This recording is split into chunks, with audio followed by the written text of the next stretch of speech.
आज के इस वीडियो में हम टोरॉइड के कारण कितनी मैग्नेटिक फील्ड बनती है उसकी वैल्यू को कैलकुलेट करेंगे। अगर आप इस वीडियो पर, इस चैनल पर अगर आप नए हो तो आपको वीडियो के डिस्क्रिप्शन में पूरी प्लेलिस्ट मिल जाएगी इस चैप्टर की, that is magnetic effect of current, जिसमें मैंने पूरे सिस्टमेटिक तरीके से सारे डेरिवेशन को कराया है, तो आप उसका यूज, उससे हेल्प आप ले सकते हो। तो टॉपिक है हमारा, write down, magnetic field due to toroid.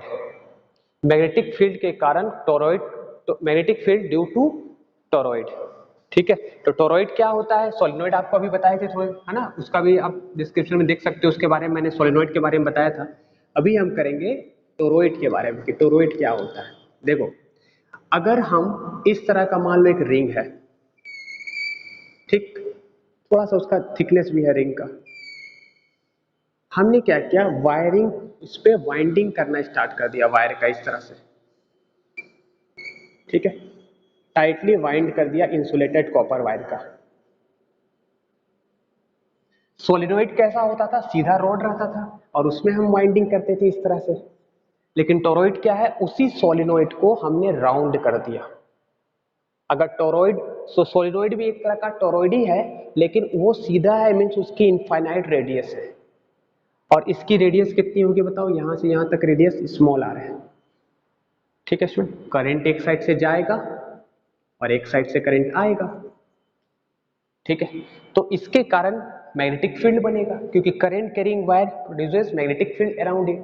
तो यहां तो एक कॉइल नहीं है, कई नंबर ऑफ टर्न्स है। तो आप क्या लिखोगे? Let I is the current flowing through this wire, okay, and let I is the current flowing through this toroid, okay, and let r is the radius of this toroid, okay student. अब देखो, बात है कि इसमें current ऐसे जा रहा है, ठीक है, करंट ऐसे करके जा रहा है, ऐसे करके, ऐसे करके, ऐसे, तो आप ऐसे जा रहा तो मैग्नेटिक फील्ड की डायरेक्शन इधर होगी। तो ध्यान से देखना, ये हो गई मैग्नेटिक फील्ड की डायरेक्शन, अंदर में एग्जिस्ट करेगा मैग्नेटिक फील्ड, ये डायरेक्शन हो गई मैग्नेटिक फील्ड की। बाहर में मैग्नेटिक फील्ड निकालना है तो जीरो होगा, अंदर में मैग्नेटिक फील्ड निकालना है तो जीरो होगा। जो भी मैग्नेटिक फील्ड एग्जिस्ट करेगी वो इस रिंग शेप में जो है उसके अंदर में एग्जिस्ट करेगी। बाहर क्यों जीरो है? एक साइड से करंट, अब सोचो ऐसे करंट जा रहा है, ऐसे, तो अंदर जा रहा है मतलब करंट की डायरेक्शन क्रॉस हो गई, फिर वही करंट अंदर जाकर के इधर से बाहर निकलेगा, मतलब डॉट हो गई। तो ये तो दोनों एक दूसरे के इफेक्ट को कैंसिल कर देगा। इसलिए देखा जाए तो बाहर में मैग्नेटिक फील्ड, अगर आप निकालना चाहते हो बाहर में मैग्नेटिक फील्ड, तो आपको एम्पेरियन लूप लेना पड़ता है। और उस एम्पेरियन लूप के अंदर नेट करंट कितना हो जा रहा था? इधर से जो बाहर, जो अंदर जा रही है, जो अंदर जा रही है करंट, उसको लेंगे माइनस, और जो करंट बाहर आ रही है उसको लेंगे प्लस। तो माइनस प्लस कितना हो जाएगा? Current zero. और ये रिंग था, इसी में करंट इस तरह से अंदर जा रही थी और ये रिंग अपना शेप इस तरह का बन रहा था। इसलिए अंदर में क्या होगा? जीरो, सॉरी बाहर में होगा जीरो। अंदर में जीरो क्यों होगा? सोच लो, अंदर में जीरो क्यों होगा? क्योंकि इसके अंदर तो कोई, अगर आप एम्पेरियन लूप बनाओगे तो इसके अंदर तो आई इनक्लोज ही नहीं हो रहा है, और अगर आई इनक्लोज नहीं हो रहा है तो फॉर्मूला क्या था बायोट-सावर्त लॉ का? Cyclic integral of B dot d l is equal to mu naught I enclose, as there is no I enclose. I enclose अगर आप अंदर निकालना चाहोगे तो आई इनक्लोज तो है ही नहीं, तो आई इनक्लोज जीरो हो गया, तो बी कितना हो जाएगा? जीरो। बहुत ही इंपॉर्टेंट कंसेप्ट मैंने आपको बता दिया, अंदर भी जीरो बाहर भी जीरो। कहाँ एग्जिस्ट करेगा? इसके अंदर, ठीक है। एक बार मैं फिर से बना देता हूं इसका डायग्राम ताकि तुम्हारे पूरा क्लियर हो जाए, ठीक है। देख लो मैं क्या बताना चाह रहा हूं, कैसा होता टोरॉइड, समझ लो इसको अच्छे से, ठीक है। जैसे ये इस तरह का रिंग है, ठीक, ये रिंग है, रिंग तो देख ही हो गया। इसमें क्या किया गया है? वायर को वाइंडिंग कर दिया गया, इस तरह से वाइंड कर दिया, टाइटली वाइंड। तो ये क्या बन जाएगा? Solenoid, sorry toroid.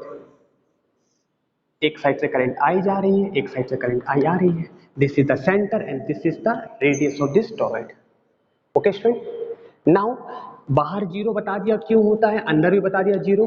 कहां पर मैग्नेटिक फील्ड एग्जिस्ट करेगा? करंट, सुनो, करंट ऐसे फ्लो कर रही है तो ऐसे जा रही है तो अंदर से निकलेगी, तो ये थंब बताएगा मैग्नेटिक फील्ड का डायरेक्शन, मतलब इसके अंदर मैग्नेटिक फील्ड होगा, ये हमने बना दिया एम्पेरियन लूप। आर रेडियस पे थिकनेस कम है, यहाँ से यहाँ तक की डिस्टेंस कितनी है, ये जो हमने बनाया रिंग बनाया जो मैग्नेटिक फील्ड, उसी में हमने क्या ले लेंगे, एम्पेरियन लूप। तो ये पाथ का नाम क्या हो गया, M. This is outer ring और ये है इनर रिंग का, मतलब वो रिंग जो था इनर रेडियस, ये आउटर रेडियस होगा यहाँ से यहाँ तक, और ये यहाँ से यहाँ तक इनर रेडियस, और यहाँ से यहाँ तक आउटर रेडियस, इन दोनों का आउटर रेडियस और ये इनर रेडियस। और यहाँ से हम आर लिए, ये आर की वैल्यू कहाँ से है, जहां से मैग्नेटिक फील्ड अपने को निकालनी है, और इसी लूप का नाम क्या ले लिया गया है, इस लूप को कहते हैं एम्पेरियन लूप, और हम डीएल भी इसी में कंसीडर करेंगे। ठीक है, इसी जो हमने जहां पर मैग्नेटिक फील्ड ऐसे कंसीडर किया, ये जो बनाया है तीसरा वाला लाइन, जैसे ये एक था, ये दूसरा है, और मैग्नेटिक फील्ड लाइन मैंने ऐसे बनाया, ये मैग्नेटिक फील्ड लाइन है, इसकी रेडियस कितनी बता रहा हूं मैं, आर है।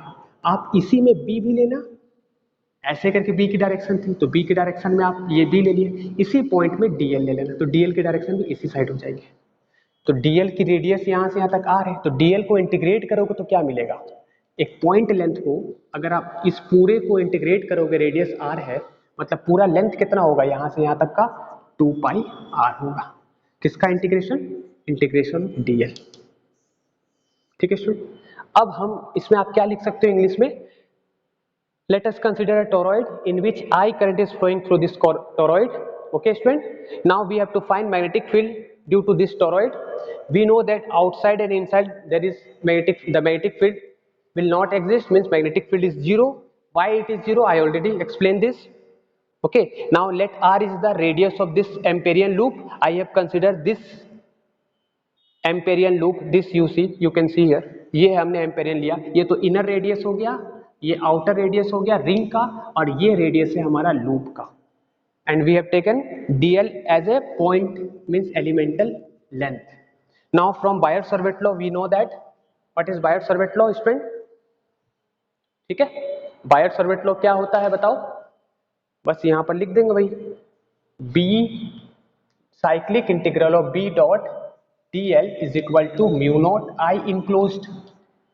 ठीक है, आई इनक्लोज्ड लिखना मत भूलना, ठीक है, तो b तो कांस्टेंट है, इस लेंथ पे यहां से यहां तक पूरे रेडियस में, यहां भी b सेम है, यहां भी सेम है, हर जगह b क्या है, इस पॉइंट पे सेम है, b बाहर आ गया, this is cyclic integral of dl is equal to mu naught I enclosed कितना होगा, ये होगा टोटल नंबर ऑफ टर्न्स कितना, लेट, इसमें n को क्या मानेंगे, लेट है ना, कैपिटल एन को क्या मानेंगे, let capital N is equal to total number of turns, capital N क्या है, टोटल नंबर ऑफ टर्न्स है, और स्मॉल एन क्या होता था, total number of turns per unit length.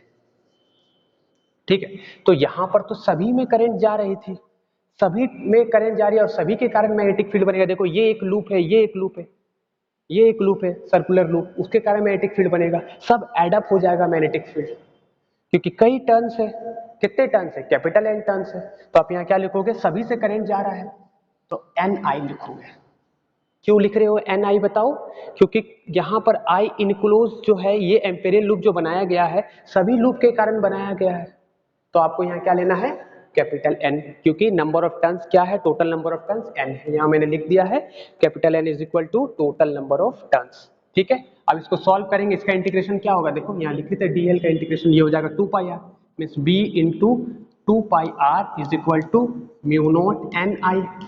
अब ये 2 पाई को इसके नीचे भेज दो, तो क्या हो गया, B is equal to mu naught N by 2 pi R into I, I is the current flowing through this toroid, I is the current flowing through this toroid. Okay, so what is this value, number of turns per unit length। यहाँ पर length क्या है, यहाँ पर length मुड़ा हुआ है, length solenoid में क्या था, सीधा था, एल लेंथ है, यहाँ पर वो लेंथ मुड़ा हुआ है, और मुड़ा हुआ है मीन्स लेंथ कितना होगा, पूरा सरकमफ्रेंस, और सरकमफ्रेंस क्या होता है 2 पाई आर, तो आप इसकी जगह क्या लिख सकते हो, B is equal to mu naught N I, this is the magnetic field due to toroid. यहाँ n क्या है, number of turns per unit length, n क्या बोलते हैं, number of turns per unit length, n को बोलते हैं total number of turns, इसको टर्न डेंसिटी भी कहते हैं। आपको समझ में आ गया होगा, ये सारा एक्सपेरिमेंट एयर में किया गया है या वैक्यूम में। ठीक है।